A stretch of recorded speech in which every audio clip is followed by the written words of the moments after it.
Ça ne m'arrivera jamais, et si cette petite phrase pouvait te coûter très cher? Ton cerveau a tendance à croire que les mauvaises choses arrivent surtout aux autres, jusqu'au jour où la réalité te rattrape.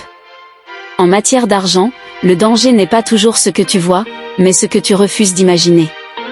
Être optimiste peut t'aider à avancer, mais ignorer les risques peut t'empêcher de te préparer. Imagine quelqu'un qui gagne régulièrement son salaire. Chaque mois, tout va bien. Il se dit, pourquoi devrais-je mettre de l'argent de côté? Je n'ai jamais eu de problème. Puis il y a une panne importante. Une dépense familiale imprévue, une baisse de revenus ou simplement une période difficile.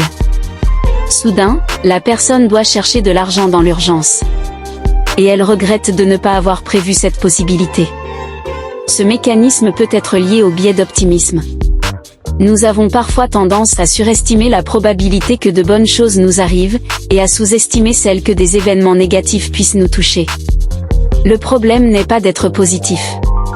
Le problème commence lorsque l'optimisme devient une excuse pour ne pas se préparer. Démonstration, imagine deux personnes qui gagnent chacune 200 000 francs par mois. La première dépense presque tout. Elle pense, je verrai bien si un problème arrive. La deuxième met régulièrement une partie de ses revenus de côté. Elle espère elle aussi que tout ira bien, mais elle se prépare au cas contraire. La différence? Elles sont toutes les deux optimistes. Mais une seule a préparé un plan B.